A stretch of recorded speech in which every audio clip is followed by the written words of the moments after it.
Acclamons encore le Seigneur, nous l'acclamons. Gloire au Seigneur. Nous allons commencer un grand séminaire, la prière pour l'ouverture des portes. Et ce séminaire qui commence déjà à partir de ce message de ce matin, nous voulons rester connectés à la grâce de Dieu au travers de ces moments de prière importants que nous allons avoir. La prière pour l'ouverture des portes. C'est un appel à comprendre que la prière ouvre les portes, quelles que soient ces portes qui sont restées fermées. Lorsque nous nous donnons à la prière, ces portes peuvent s'ouvrir. Nous allons lire la parole de Dieu dans Apocalypse chapitre 3. Apocalypse chapitre 3.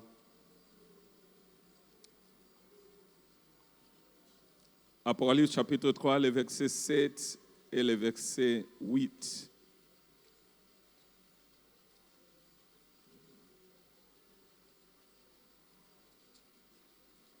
Nous allons nous tenir debout pour lire cette partie de la Bible, Apocalypse chapitre 3. Verset 7 et le verset 8. Écrit à l'ange de l'église de Philadelphie. Voici ce que dit le véritable, celui qui a la clé de David, celui qui ouvre et personne ne fermera, celui qui ferme et personne n'ouvrira. Je connais tes œuvres, parce que tu as peu de puissance et que tu as gardé la parole, que tu n'as pas renié mon nom. J'ai mis devant toi une porte ouverte que personne ne peut fermer. Parole du Seigneur. Amen.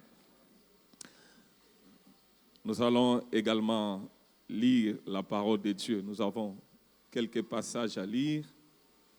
Nous allons également lire dans le livre de Ecclésiaste, chapitre 10.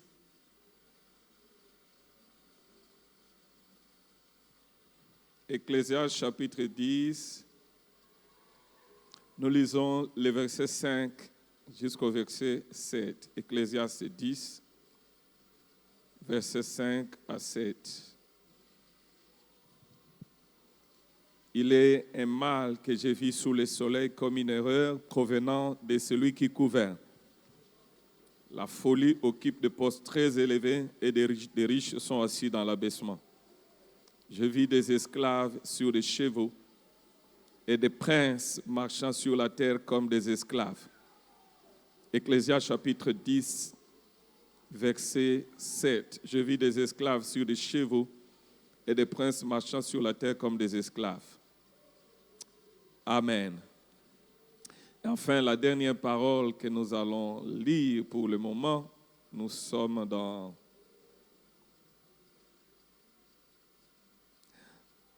le livre des Juges, chapitre 6, au verset 13. Gédéon lui dit, « Ah, mon Seigneur, si l'Éternel est avec nous, pourquoi toutes ces choses nous sont-elles arrivées? Où sont tous ces prodiges que nos pères nous racontent? Quand ils disent, l'Éternel ne nous a-t-il pas fait monter hors du pays d'Égypte? Maintenant l'Éternel nous abandonne et nous livre entre les mains des Madians. » Verset 14, l'Éternel se tourna vers lui et dit, « Va, avec cette force que tu as et délivre Israël de la main des Madians. » N'est-ce pas moi qui t'envoie? J'aime bien le verset 14. Chaque fois quand je lis ce verset, ça me fait rire. En fait, Gédéon se plaint. Et j'aimerais résumer ses plaintes en disant, Seigneur, trop c'est trop. Nous sommes tellement humiliés. C'est un peu comme dit, les portes sont restées tellement fermées. Nous sommes tellement humiliés, trop c'est trop. Il se plaint. Où est le Dieu là que nos ancêtres nous parlaient, que nos parents nous disaient? Où est ce Dieu? Finalement, c'est comme si tu n'agis pas. Trop c'est trop. J'aime la réaction de Dieu. Le Seigneur n'a pas suivi ses plaintes. Il a dit simplement, va avec la force que tu as. C'est un peu, c'est quelque chose qui peut amener quelqu'un dans une honte ou dans une réflexion. C'est un peu comme Dieu lui disait, mais tu as tout ce qu'il faut. Mais va seulement avec la force que tu as. C'est comme si Dieu disait, la porte est ouverte, va. Mais si tu n'arrives pas à ce point-là, pour constater que trop c'est trop, ça sera difficile que tu puisses t'engager pour voir les portes s'ouvrir. En fait, le passage que nous venons de lire dans Ecclésiaste, Salomon dit, c'est comme une erreur sur la terre. Des princes qui sont à pied et des esclaves qui sont à cheval. C'est pratiquement comme une erreur. Et effectivement, c'est une bonne analyse de Salomon. Ça veut simplement dire que Dieu a préparé les meilleurs pour ces princes. Dieu a préparé des grandes choses pour ces princes. Mais comment se fait-il qu'ils sont à pied? Nous avons tout pleinement en lui en tant que prince. Dieu nous a bénis de toutes les bénédictions célestes en Jésus, sans condition. Et c'est pour dire que plusieurs bénédictions que Dieu a préparées, et certains d'entre nous, nous n'entrons pas. Et même ceux qui entrent sont pas nombreux, qui expérimentent. Ça dit quoi? On se contente du minimum qu'on a. Et c'est comme si cela nous suffit. Alors que si Dieu nous montrait c'est à quoi il s'attendait que nous puissions atteindre, ça nous impressionnerait et ça nous étonnerait. Et Salomon dit, mais finalement c'est comme une erreur. Ces gens-là qui devraient être là, mais ils sont là par terre. Qu'est-ce qui se passe? Le meilleur de Dieu est là. Mais est-ce que nous sommes prêts à entrer dans ces meilleurs de Dieu?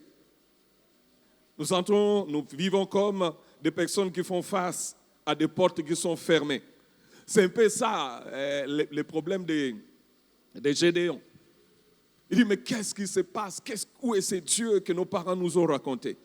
Et il se plaint, Dieu lui dit, va. La plupart ne vivent pas les meilleurs de Dieu. Ils ne vivent pas les meilleurs de Dieu dans leur mariage, ils ne vivent pas les meilleurs de Dieu dans leur carrière, ils ne vivent pas les meilleurs de Dieu dans leurs études, ils ne vivent même pas les meilleurs de Dieu, même dans leur business. Ils se contentent simplement de quelques privilèges qu'ils ont, ça suffit. Ils se contentent, alors que le Seigneur dit dans Jérémie chapitre 29, verset 10, 11, « Je connais le projet que j'ai formé sur vous. » Dieu a davantage de grandes choses qu'il a préparées pour nous. Et parfois, le Seigneur permettra à ce que nous puissions rester là jusqu'au point où, quand nous arriverons à remarquer, à réaliser que non, trop c'est trop, c'est alors que les choses commencent à changer. Tant que cet homme n'avait pas remarqué que trop c'était trop, les choses ne changeaient pas. La prière fondée sur la parole de Dieu, c'est une prière qui ouvre les portes. Provoquer une porte, l'ouverture de portes nous amène d'abord à obéir à la parole de Dieu, à connaître la parole de Dieu. Et les portes surnaturelles, les portes même financières, professionnelles vont s'ouvrir. Dieu ouvre les portes, comme nous avons lu dans Apocalypse chapitre 3, versets 7 à 8. Parce qu'il détient la clé. Jésus détient la clé, c'est pourquoi il ouvre la porte. Et la clé, c'est un symbole d'autorité. Lorsque nous nous tournons vers lui, il n'y a aucune porte qui peut nous rester fermée. Si ça reste fermé, c'est pour un temps. Nous devons simplement persévérer, tenir ferme. Parce qu'il y a certaines portes, ça doit prendre du temps. Parce que Dieu est en train de préparer de grandes choses pour nous. Et quand il ouvre, aucune force démoniaque ne peut la fermer. Et quand tu es là, tu as vu une porte que Dieu a ouverte qui semble essayer de se refermer, tu dois résister, dire non. Parce que quand il ouvre, personne ne peut fermer, aucun sorcier ne peut la fermer. Et la clé d'activation, nous l'avons vu dans Matthieu chapitre 7, versets 7 à 8. On ouvre à celui qui frappe.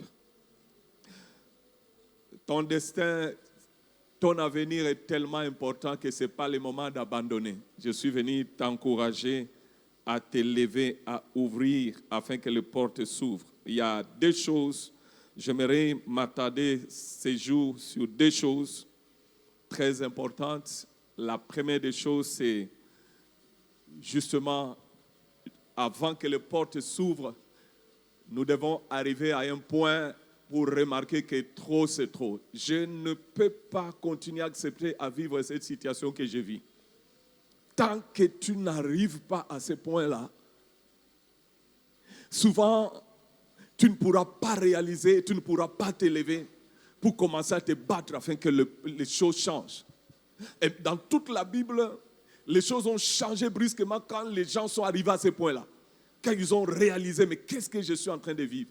Je ne mérite pas la situation que je vis. Je ne mérite pas tout ce que je connais aujourd'hui. Quand ils ont réalisé cela, ils se sont levés dans la prière. Et les portes se sont ouvertes. Ou encore, les portes qui étaient ouvertes, ils sont entrés dans ces portes. Comme pour Gédéon. Gédéon a remarqué, il a dit non, trop c'est trop. Qu'est-ce qui se passe? Où est le Dieu qu'on nous prêche? Où est le Dieu qu'on nous a enseigné? Trop c'est trop. Et Dieu lui dit, va avec la force que tu as. Donc, nous devons d'abord réaliser que trop, c'est trop. Et la deuxième des choses, quand nous réalisons, nous devons aussi éviter cette erreur que Salomon a soulignée. C'est une erreur. Salomon dit, c'est comme une erreur qui doit être corrigée. Les hommes qui sont appelés à de grandes choses sont par terre, ils sont à pied. Ça, c'est une erreur qui doit être corrigée. L'erreur arrive souvent et beaucoup d'enfants de Dieu naviguent dans des erreurs comme ça. J'aimerais m'attarder un peu sur ça, sur ces deux choses. Cette erreur qui doit être corrigée. Parce que le meilleur de Dieu est pour nous. L'erreur fait qu'il y ait échange de destin. Quelqu'un qui a été prédestiné à être un prince, finalement à être comme un esclave. Quelqu'un qui a été prédestiné à marcher haut, et finalement il marche la tête basse et la tête baissée. Quelqu'un qui est appelé à faire des exploits, il se contente du minimum qu'il a. Ça, c'est une erreur qui doit être corrigée. Et la correction de ces erreurs, c'est au travers des moments de prière, c'est au travers au moment également de prise de conscience. Jaébet, dans 1 Chronique chapitre 4, à partir du verset 9, il a remarqué également une erreur qui devrait être corrigée. Et il a compris cela, il s'est levé dans la prière. Quand vous lisez l'histoire de Jaébet à partir de 1 Chronique chapitre 4, on parlait de la tribu de Juda. Comment cette tribu est bénie. C'est de cette tribu qu'est venu le Seigneur Jésus-Christ. C'est une tribu bénie. Bénie déjà par Jacob, bénie par Moïse. Mais finalement, Jaébet se retrouve dans cette tribu comme un malheureux. Il remarque, il dit non, ça ne devrait pas être mon partage. Je suis de la tribu de Juda, je ne peux pas vivre comme un esclave. Et il est entré dans la prière et Dieu l'a béni, Dieu l'a exaucé. C'est l'échange de destin. Lorsque l'erreur fonctionne dans la vie, ça nous révèle deux choses. La première des choses, c'est qu'à notre nouvelle naissance, il est à noter que nous sommes nés comme des princes. Romains chapitre 8, verset 17. Si nous sommes enfants, nous sommes aussi héritiers, héritiers de Dieu, co-héritiers de Christ. À la nouvelle naissance, nous sommes nés avec le statut de prince. Co-héritiers, héritiers. Nous ne sommes pas nés n'importe qui depuis la nouvelle naissance. Personne n'a le droit de changer notre destin. Et le destin arrive à être changé lorsque nous ne comprenons pas ces choses. Nous sommes nés comme des princes. Romains chapitre 8, verset 17. Les princes sont destinés à devenir des rois dans la suite des temps. Les rois sont destinés à régner. Et nous sommes, depuis la nouvelle naissance, appelés à régner. À régner comme des princes. Nous ne sommes pas appelés à marcher à pied comme des esclaves. Tu ne finiras pas comme un esclave au nom de Jésus. Est-ce que je parle à quelqu'un? Je dis, tu ne finiras pas comme un esclave au nom de Jésus. Au travers de ces programmes, il faudra que les portes s'ouvrent. Et les portes qui sont ouvertes, peut-être que tu ne te rends pas compte, tu dois entrer. Je pense que pour le cas de Gédéon, les portes étaient déjà ouvertes. Et Dieu s'étonnait simplement que Gédéon manquait la violence pour aller conquérir ce que Dieu avait déjà donné. Il y a pour plusieurs personnes, les choses sont déjà là. Dieu les a déjà disposées. Les promesses sont là. Dieu a déjà donné. Tu dois t'élever, conquérir. Et la conquête, nous le faisons également par la prière. Dieu a donné aux enfants d'Israël des terrains, des territoires déjà donnés potentiellement. Et il est revenu de s'élever et de pouvoir conquérir. Psaume chapitre 82, verset 6 à 7. J'avais dit, vous êtes des dieux. Vous êtes tous des fils du Très-Haut. Cependant, vous mourrez comme des hommes quelconques. Vous tomberez comme un prince quelconque. Toi, tu ne mourras pas comme un prince quelconque. Alléluia. Dieu reconnaît au travers de ces psaumes qu'il a délégué son pouvoir au prince. Depuis notre nouvelle naissance, nous sommes des princes. Peu importe ton niveau actuel de la connaissance de la Bible, peu importe ton niveau actuel de la prière, mais Dieu t'a appelé déjà dès la naissance, tu es entré dans les rangs des princes. Tu es destiné à dominer, à régner. Comme nous avons lu dans Romains chapitre 8, verset 17. Jésus s'est servi de beaucoup de choses pour nous expliquer cela. Par exemple, dans Jean chapitre 10, à partir du verset 34, quand les pharisiens commençaient à lui dire, mais parce qu'il a dit qu'il était fils de Dieu, et les pharisiens étaient étonnés. Il a dit, mais si c'est à qui on enseigne la parole sont appelés de Dieu, à combien plus forte raison lui? Des changes de destin. Qu'est-ce qui est arrivé dans Luc chapitre 15, verset 16? Pour que le fils de cet homme riche arrive à ce niveau et change de destin. Nous parlons de l'enfant prodigue. Qu'est-ce qui est arrivé? Qu'est-ce qui est arrivé pour que l'esclave prenne la place d'un prince? Qu'est-ce qui est arrivé? En réalité, l'esclave ne peut jamais prendre la place d'un prince. Mais qu'est-ce qui est arrivé? Qu'est-ce qui est arrivé au verset 16 où la Bible nous dit dans le livre de Luc chapitre 15, verset 16, le fils a envie de manger la nourriture des cochons, mais personne ne lui en donne. Qu'est-ce qui est arrivé? Ça, c'est une erreur qui doit être corrigée. Je sais qu'il y a beaucoup de princes aujourd'hui, peut-être parmi nous, qui ressemblent à ces fils, qui est destiné à régner, mais finalement qui essaie de trouver la nourriture des cochons. C'est une erreur. Lorsque vous avez un père très riche, il a le monde entier entre ses mains, il contrôle toutes choses.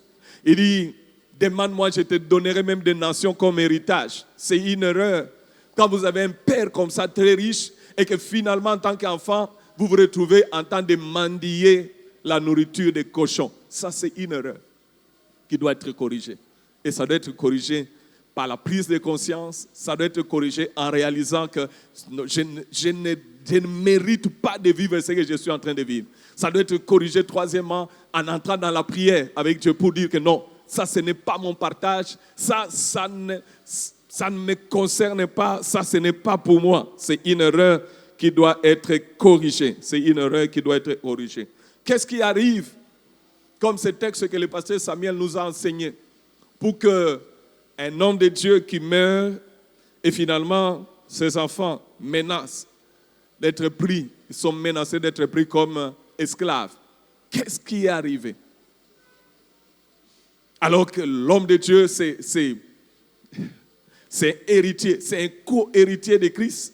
Je suis en train de parler ce matin à des héritiers de Christ, à des personnes que le Seigneur a destinées à être des co-héritiers. Est-ce qu'il y a un héritier ici? Est-ce qu'il y a un héritier qui peut acclamer le Seigneur?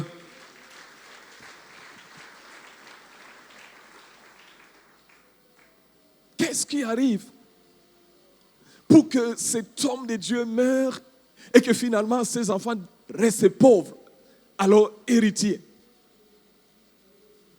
Et finalement, on menace de prendre ses enfants comme esclaves. Qu'est-ce qui est arrivé? Qu'est-ce qui est arrivé, je disais, quand je lis ce texte, pour que cet homme ne réalise pas que sa femme avait des talents pour le commerce. Elle était capable de vendre l'huile et de pouvoir payer toutes les dettes. Qu'est-ce qui est arrivé pour que cet homme ne réalise pas que sa femme était une femme de relation? savez, plusieurs fois, nous bloquons les talents que Dieu nous a donnés. Avec ces talents de sa femme, peut-être beaucoup de choses pouvaient se faire lorsqu'il était vivant. Qu'est-ce qui arrive pour que également cette femme, pendant la vie de son mari, peut-être a laissé son mari se battre seul, alors qu'elle était capable de pouvoir les secourir, et jusqu'à s'écrouler en laissant des dettes. Qu'est-ce qui arrive? Alors que Dieu dit, j'avais dit, vous êtes des dieux. Vous n'êtes pas n'importe qui. Vous n'êtes pas des hommes quelconques. Il faudra arriver à ce point-là pour réaliser que non, je ne mérite pas de vivre ce que je suis en train de vivre. Parce que je suis héritier, je suis co-héritier de Christ. Tu ne mérites pas de vivre ce que tu es en train de vivre. Parce que ton Dieu a la clé. Il a la clé de la prospérité, il a la clé de la bénédiction, il a la clé de la victoire, il a la clé du progrès, il a la clé. Et c'est lui qui place les chemins, il trace les chemins qui nous amènent vers la destinée qu'il a préparée. Notre Dieu est vivant. C'est une erreur qui doit être corrigée. Comment est-ce qu'on peut définir une erreur? Une erreur, c'est un piège du diable pour freiner des grandes destinées. Le diable peut simplement amener un piège, tendre un piège juste pour freiner une grande destinée. Et le piège diffère. Galates chapitre 5, verset 7 dit, vous courez bien. Qui vous a arrêté? Ces versets nous enseignent que quelqu'un peut bien commencer à courir et à un certain moment être arrêté. Quelqu'un aussi peut l'arrêter ou lui-même peut être l'objet d'un arrêt. Peut-être parce qu'il n'a pas pris au sérieux l'enseignement de Dieu. Peut-être parce qu'il ne s'est pas fait violence par la prière. Peut-être également, il s'est contenté de la situation qu'il vit. Vous courez bien, qui vous a arrêté? La Bible nous montre beaucoup d'erreurs de certaines personnes que nous devons éviter. Je prends l'exemple de Barnabas. Nous sommes dans Actes chapitre 15. À partir du verset 36, Actes chapitre 15, verset 36. J'aimerais que nous puissions lire ce passage ensemble. Actes chapitre 15, à partir du verset 36. La Bible nous enseigne ceci. Quelques jours s'écoulèrent après lesquels Paul dit à Barnabas. Je fais une parenthèse. Quand vous allez dans Actes chapitre 11, vous allez remarquer l'importance de cet homme Barnabas. Lorsque Paul s'est converti, tout le monde avait peur de Paul. Tout le monde fouillait pratiquement Paul. Barnabas est le seul qui est allé chercher Paul et qui l'a introduit parmi les grands, parmi les apôtres. Donc, il est pratiquement l'apôtre d'un apôtre. Et depuis lors, il est resté attaché à Paul et ils ont marché ensemble. Depuis Actes chapitre 11 jusqu'à Actes chapitre 15. Et là, nous sommes dans Actes chapitre 15. Quelques jours s'écoulèrent après lesquels Paul dit à Barnabas, retournons visiter les frères dans toutes les villes où nous avons annoncé la parole du Seigneur pour voir en quel état ils sont. Barnabas voulait amener aussi Jean, surnommé Marc. Verset 38, mais Paul, nous sommes dans Actes chapitre 15, mais Paul jugea plus convenable de ne pas prendre avec eux celui qui les avait quittés depuis la Pamphylie, qui ne les avait point accompagnés dans leur œuvre. C'est très important ce verset. C'est très instructif. Il faut faire très attention avant de quitter un endroit. Surtout de quitter un endroit où Dieu t'a planté, Dieu t'a placé. Les conséquences sont très graves. Les conséquences sont très dangereuses. Et vous allez voir dans la suite. Paul a jugé bon. Et Paul nous enseigne également. Il y a certaines personnes qui viennent dans votre vie, ils ont un mandat pour un temps. Quand ces personnes arrivent dans votre vie, ils ont un mandat. Peut-être un mandat de 10 ans pour vous accompagner à atteindre un certain niveau. Mais si la personne rompt les mandats, par exemple, 7 ans après, la personne se sépare. C'est fini. Son mandat est expiré. Ça, c'est ce que je comprends à partir de l'enseignement de Paul. Et quand la personne chercherait à revenir plus tard. Donc, le mandat qu'elle avait était déjà terminé. La mission qu'elle avait été interrompue. Cette mission ne continue pas. Est-ce que je parle à quelqu'un? Je ne sais pas si je parle à quelqu'un. Mais Paul jugea plus convenable de ne pas prendre avec eux, je suis au verset 38, celui qui les avait quittés depuis Pamphylie et qui les avait point accompagnés dans leur œuvre. Une autre parenthèse qui me vient à l'esprit. Vous savez, c'est pourquoi même dans la Bible, il est strictement interdit.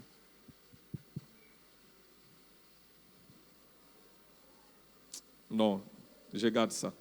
Ça risque de frisser certaines personnes. Verset 39. Ces dissentiments furent assez vifs pour être cause qu'ils se séparèrent l'un à l'autre. Et Barnabas, prenant avec lui Marc, s'embarqua dans l'île de Chypre. Barnabas est allé avec Jean-Marc et Paul a refusé de le prendre. La triste nouvelle, c'est que c'est là où s'arrête l'histoire de Barnabas dans la Bible. La Bible n'a plus jamais parlé de Barnabas. Et l'histoire a continué avec Paul. C'est une erreur d'être à ton poste et de quitter ton poste. Ça peut être un travail. Parce que quelque chose comme une humiliation est venue et puis tu décides de quitter. Est-ce que Dieu t'a dit de quitter? Ça peut être une maison, ça peut être une famille. Parce qu'une situation difficile est intervenue dans le foyer et tu as décidé de quitter. Est-ce que Dieu t'a dit de quitter? Il n'y a pas de foyer parfait. Il n'y a pas de mari parfait. Il n'y a pas de femme parfaite. Est-ce que Dieu t'a dit de quitter?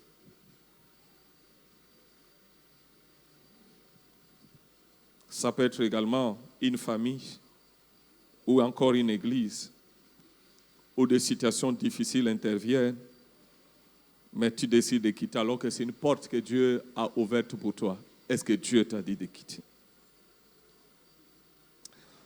Voyons l'histoire de Lot également qui a quitté Abraham, qui s'est séparé d'Abraham. Il a vécu à Sodome et à Gomorrhe. Cette séparation a eu beaucoup de conséquences dans la vie de Lot. Mais une grande bénédiction pour la vie d'Abraham, parce que juste après, les choses se sont restées ouvertes pour la vie d'Abraham. C'est pourquoi il y a certaines erreurs que des personnes peuvent commettre autour de nous. Il ne faut pas continuer à pleurer sur eux, il faut les laisser partir. Il y a certaines personnes qui doivent peut-être quitter votre vie, même si vous aurez bien voulu les garder, mais les personnes partent. Comptez sur le Seigneur. L'esprit d'erreur, c'est un grand piège qui prend plusieurs personnes et qui arrête même des destinées, qui freine l'avancement, qui freine le progrès de plusieurs personnes. Alors que nous allons entrer dans ce grand programme de prière, je vais vraiment prier que Dieu te préserve de cet esprit.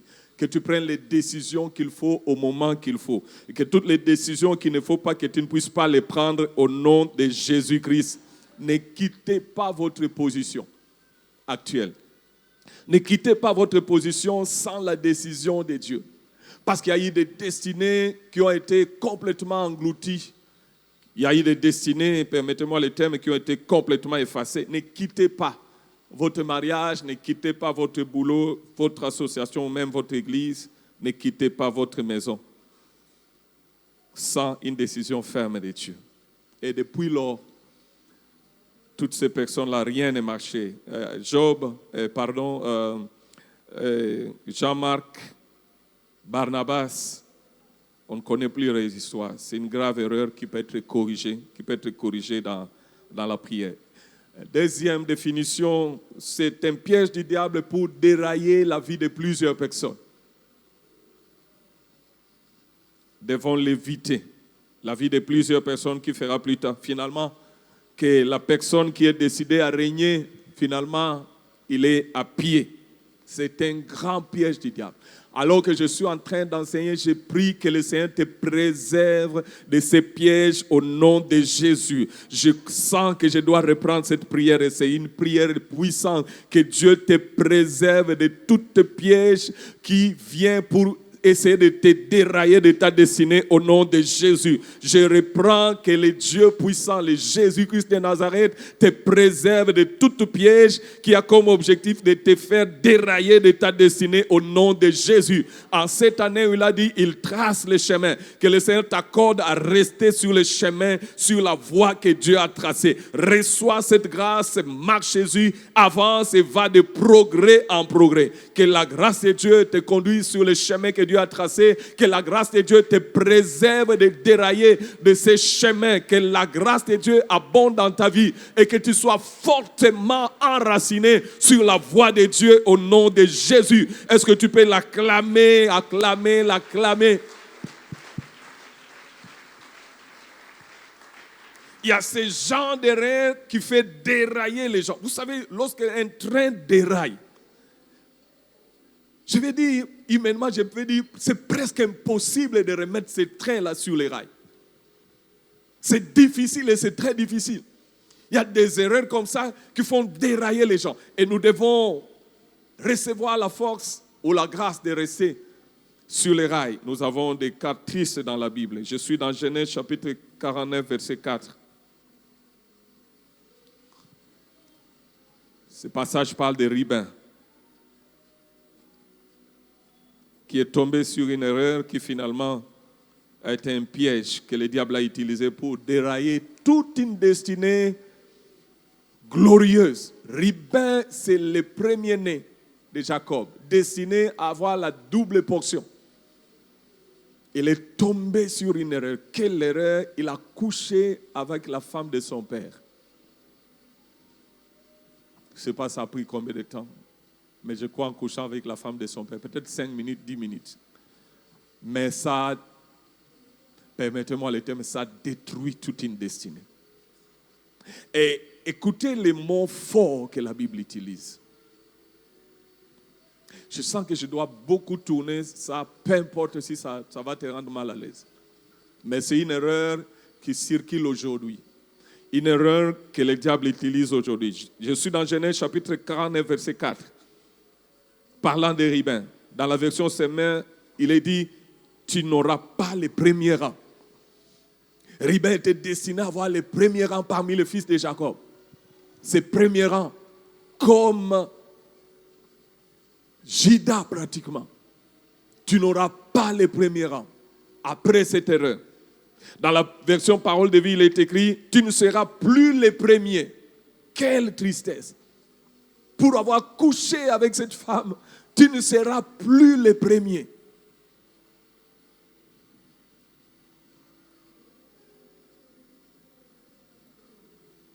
Et dans la version second 21, c'est encore plus dur. Écoutez ce que la version second 21 dit. Tu n'auras aucun avantage. Waouh! Après avoir commis cette erreur, il dit tu n'auras aucun avantage. C'est ce genre d'erreur qui peut faire qu'un prince destiné à régner, à marcher à cheval, à rouler carrosse, finit par être à pied. Il y a beaucoup de gens que vous voyez à pied, ils n'ont pas été destinés à être à pied. Ils ont été destinés à rouler carrosse. Je suis en train de parler à un prince. Je suis en train de parler à une princesse. Et je suis en train de prier en cette année où Jésus lui trace les chemins. Tu ne sortiras pas de ces chemins au nom de Jésus. Tu ne tomberas pas dans l'erreur des Ribin au nom de Jésus. Je viens barrer la voie à cet esprit qui a attaqué Ribin. Tu ne tomberas pas au nom de Jésus-Christ. Quelle que soit sa pression, tu ne tomberas pas au nom de Jésus. Reçois la force et va avec la force que tu as. Roule sur le chemin que Jésus a tracé. Tu rouleras et tu deviendras grand. Tu deviendras très grand, tu deviendras riche et tu deviendras très riche. Est-ce que je parle à quelqu'un? Est-ce que je parle à quelqu'un? Ça m'étonne, je pense que Dieu m'a appelé ici à parler à quelqu'un. Je suis en train de parler à quelqu'un. Tu ne commettras pas l'erreur de Ribin. Reçois la force pour échapper à cette erreur au nom de Jésus. Parce que tu es destiné à rouler carrosse. Tu es destiné à être à cheval. Tu ne seras pas à pied. Le Seigneur te garde, il te gardera de tout mal. Acclame-le, acclame-le, acclame-le.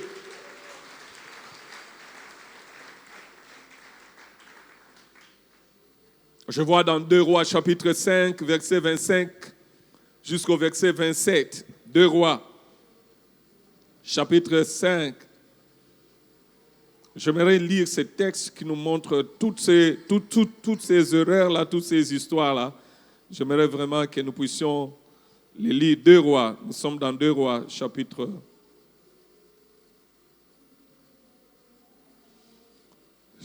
5. Verset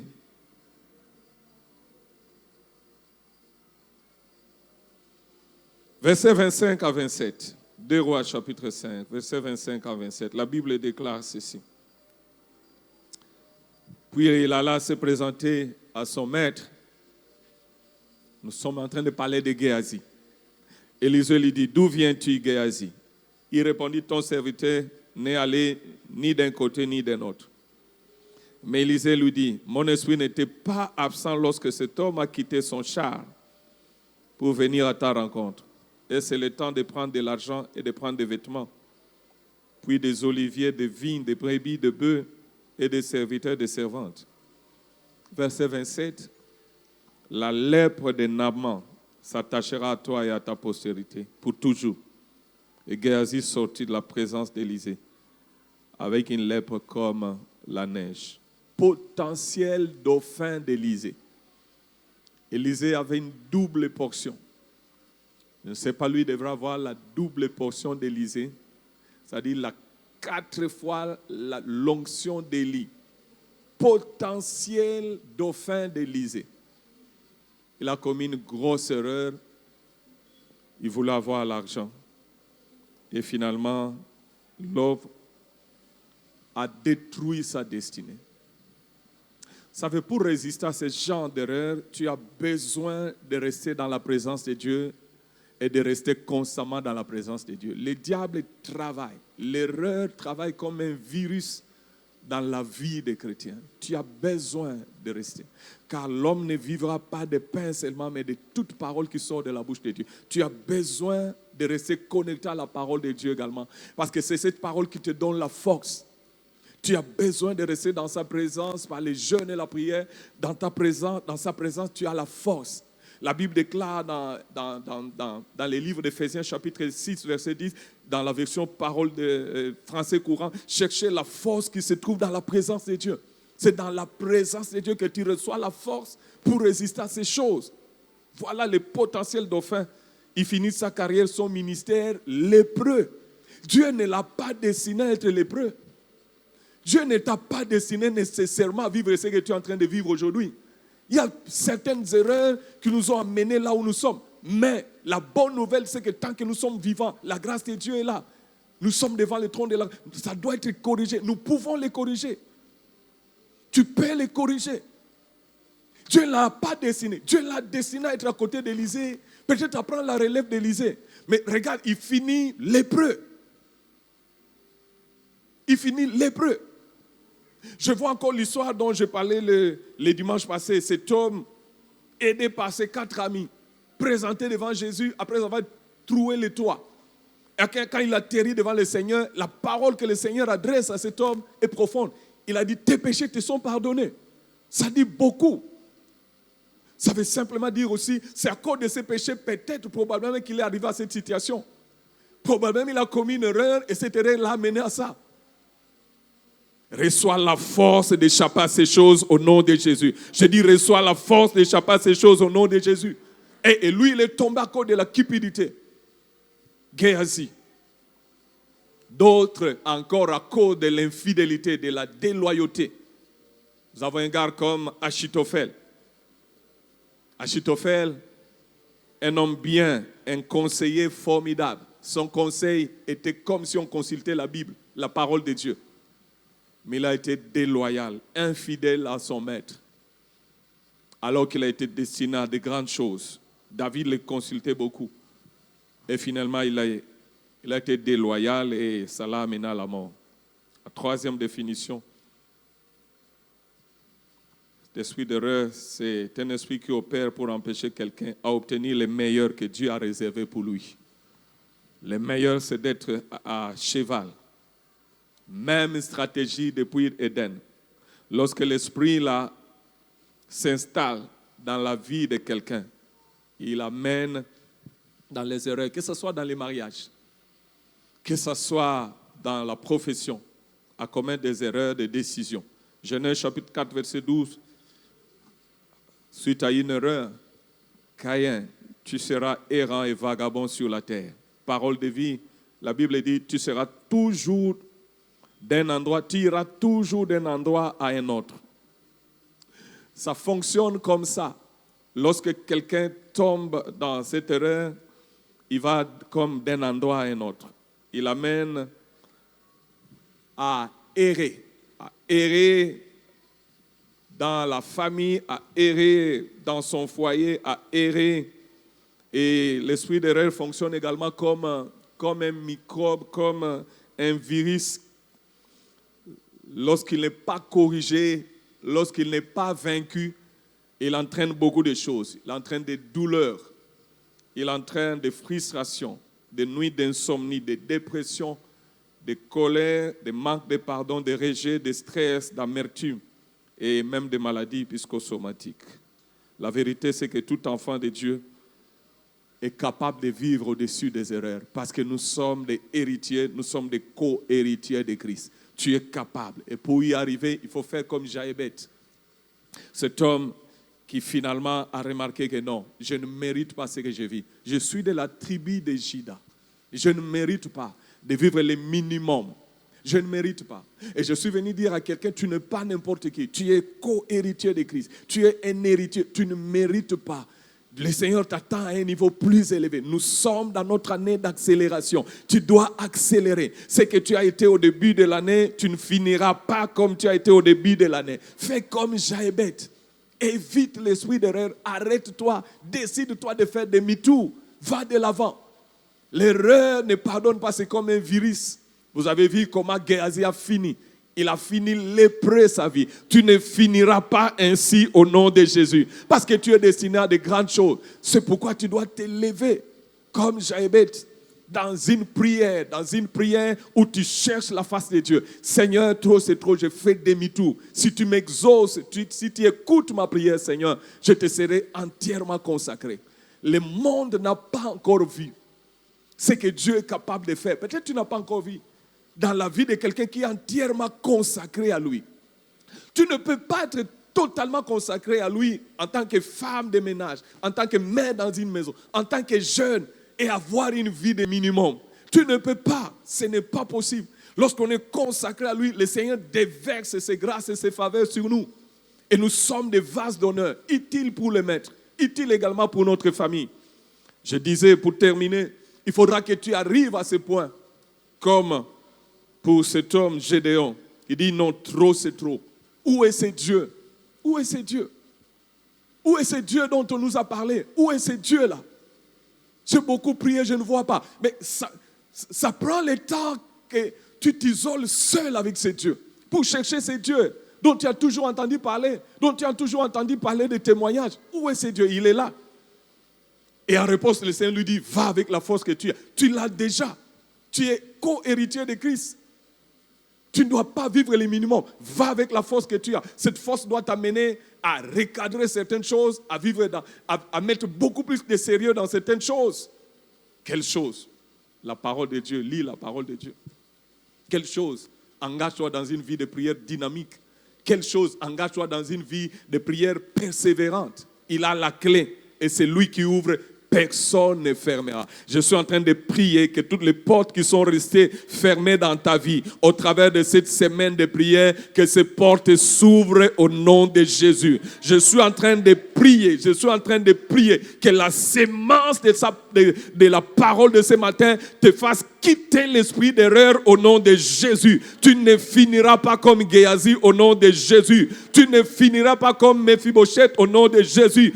Tu ne finiras pas Tu ne finiras pas ainsi. Tu es appelé au maximum. Tu es appelé au maximum. J'ai dit, tu es appelé au maximum. Tu ne finiras pas avec les minimums. Tu es un héritier de Christ. Tu es un co-héritier de Christ. Tu ne finiras pas ainsi. Tu finiras à cheval. Tu finiras à cheval. Les 3 mois qui nous restent, tu vas accélérer. La prière de cette semaine t'amènera à une accélération. Reçois la force pour accélérer. Reçois la force pour accélérer. Tu ne finiras pas comme ça. Tu ne finiras pas avec les minimums.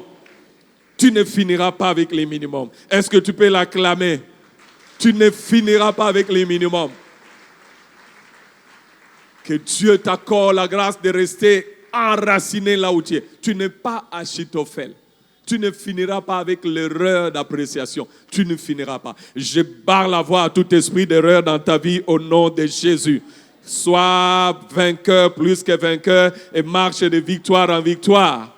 Que tout ce qui te condamne et l'erreur soit effacé au nom de Jésus. Que toute erreur de ta vie soit corrigée au nom de Jésus. Que toute erreur de ta vie soit corrigée par le sang de l'agneau. Il a effacé les actes dont les ordonnances nous condamnaient. Que cela soit effacé complètement au nom de Jésus. Que l'esprit d'erreur soit effacé. Que les actes d'erreur soient effacés au nom de Jésus. Et va de victoire en victoire, de gloire en gloire, et de progrès en progrès au nom de Jésus-Christ. Acclame le Seigneur, acclame le Seigneur, acclame le Seigneur. Baisse ta tête dans la prière. Regarde ta vie. Es-tu un prince qui est à cheval ou tu es une princesse ou un prince qui marche à pied? Es-tu content de ce que tu es en train de vivre? Es-tu satisfait de ce que tu connais? Sinon, tu dis, Seigneur, merci.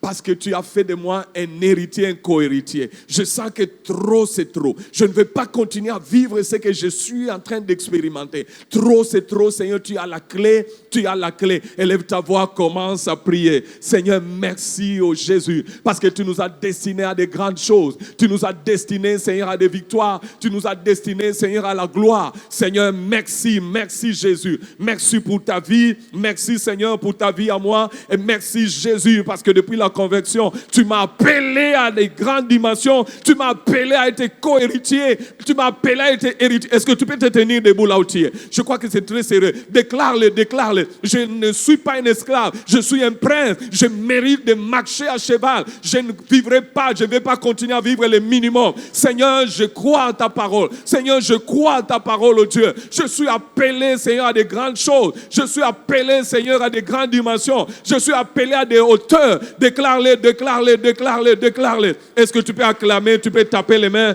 tu peux taper les mains. Merci Seigneur, oh Dieu. Tu as dit, nous sommes de Dieu. Nous ne sommes pas des princes quelconques. Nous sommes appelés à de grandes dimensions. Nous sommes appelés, Seigneur, au Dieu de gloire, à des exploits. Tu nous appelles à l'accélération, Seigneur. Je ne suis pas destiné, Seigneur, au Dieu, à ces choses. Oh Dieu, merci parce que tu as fait de moi un héritier, un co-héritier de Christ. Seigneur, merci Jésus. Merci Seigneur. Je ne vivrai pas, Seigneur, au Dieu, comme ces princes, au Dieu de gloire, cherchant la nourriture de pourceaux. Je ne vivrai pas, Seigneur, au Dieu de gloire. Je suis le fils du roi. Je suis le prince de Jésus-Christ. Merci au Dieu parce que tu m'appelles. Tu m'appelles au Dieu de gloire à régner. À régner. Deuxième prière et dernière prière.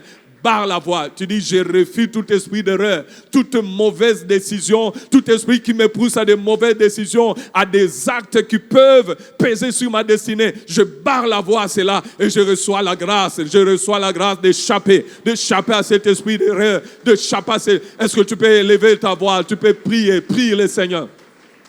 Je renonce au Dieu de gloire. À toutes ces choses, je refuse au Père de gloire tout esprit d'erreur dans ma vie, tout esprit, Seigneur, au Dieu d'erreur qui vient, Seigneur, pour essayer de me faire dérailler de la voie. Seigneur, je refuse cela. Au nom de Jésus, je refuse. Je me libère, Seigneur, au Dieu, de toute influence d'erreur. Je me libère de toute influence au nom de Jésus. Je reçois ta grâce pour marcher de victoire en victoire, pour marcher de gloire en gloire pour marcher sur le chemin que tu as tracé. Je reçois la grâce, oh Dieu, pour marcher sur le chemin que tu as tracé pour nous cette année, oh Dieu.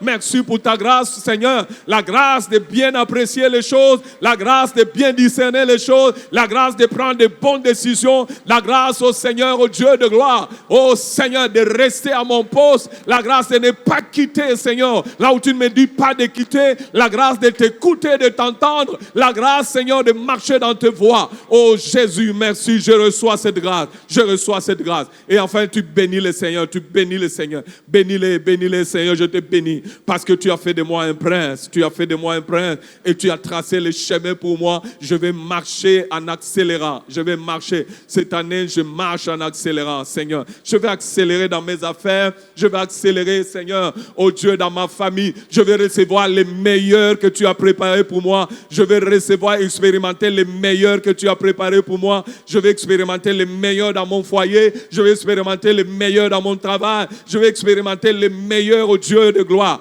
Merci Seigneur. Merci Jésus. Merci Seigneur. Au nom de Jésus, nous disons Amen. Et nous acclamons le Seigneur.